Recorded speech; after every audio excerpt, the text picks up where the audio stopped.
نماز کی بہت بڑی اہمیت ہے، اور نماز کے حوالے سے یہ حکم ملا ہے کہ نماز کو قائم کرنا ہے۔ ہم سارے نماز پڑھتے ہیں، نماز قائم نہیں کرتے۔ نماز قائم کرنے کے اصولوں میں سے ایک واضح اصول یہ ہے کہ آپ اپنی سوسائٹی کو نماز کے پڑھنے کے لیے ایسے اقدامات کریں، بلکہ اللہ تبارک و تعالیٰ نے ایک آیہ کریمہ کا مفہوم عرض کرنے جا رہا ہوں۔ اللہ نے فرمایا کہ اگر ہم آپ کو زمین پر حکومت دے دیں تو 4 اصول ایسے ہوں گے کہ جن 4 اصولوں پر آپ نے اپنی حکومت کو قائم کرنا ہے۔ ان میں ایک یہ ہے کہ آپ نے نماز کو قائم کرنا ہے، اور نماز قائم کرنے کا مقصد یہ ہوتا ہے کہ آپ ایسی وہ تمام کاوشیں بروئے کار لائیں کہ جن کی وجہ سے آپ کے معاشرے میں لوگ نماز کی طرف کھینچے چلے آئیں۔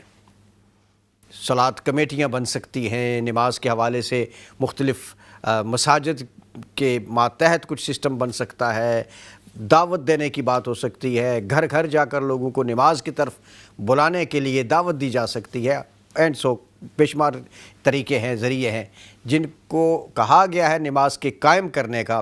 اس کا مقصد یہ نہیں کہ میں نے نماز پڑھ لی تو میرا فرض ادا ہو گیا ہے، نماز قائم کرنا ہے، اور قائم کرنے کا مقصد یہ ہے کہ اپنے طور پر،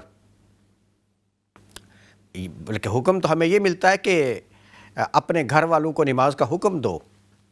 بچہ 7 سال کا ہے تو نماز پڑھنے کے لیے ترغیب دینا شروع کر لو، 10 سال کا ہو تو نماز نہ پڑھنے پر اسے آپ سرزنش کر سکتے ہیں۔ تو یہ احکامات کیوں ہیں؟ یہ احکامات اس لیے ہیں کہ ہم نماز کو قائم کریں۔ پڑھنا، ذاتی نماز کی ادائیگی، نماز پڑھ لینا، ادا کر لینا اپنی جگہ مسلمہ ہے، ضروری ہے، فرض ہے، لیکن حکم ملتا ہے نماز کو قائم کرنے کا۔ تو حکومت وقت کا بھی یہ کام بنتا ہے، اور آپ کی سوسائٹی کے اندر جو لوگ مقتدر لوگ ہیں، کسی بھی طور پر انہیں صاحب اختیار و اقتدار ہونے کا اعزاز حاصل ہے، ان کا یہ کام بنتا ہے کہ وہ اپنے تعین نماز کے قیام کی کوئی نہ کوئی صورت ضرور نکالے۔ تو نماز کے قائم کرنے کے بعد میں نے عرض کیا کہ نماز کے قائم کرنے کا حکم ہے، اس میں والدین کا فرض بنتا ہے کہ وہ اپنے بچوں کو نماز کی طرف مائل کرنے کی کوشش کریں۔ ایک جو آفس میں کام کرنے والا آدمی ہے، اس سے جتنے ماتحت لوگ ہیں ان کو نماز کی قیام کے لیے کوشش کریں۔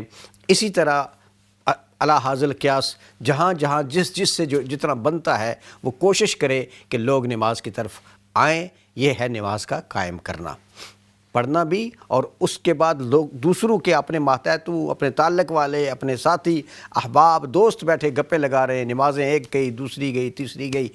وہ گپیں اتنی ضروری ہو چکی ہوئی ہیں ہمارے معاشرے میں کہ ہمیں اللہ کا وہ حکم جو نماز کی فرضیت کے بارے ہے وہ بھول چکے ہوتے ہیں، اور ہم اپنی گپوں میں اور اپنی گفتگو میں مشغول رہتے ہیں۔ تو اس حوالے سے فرمایا گیا کہ نماز کا قیام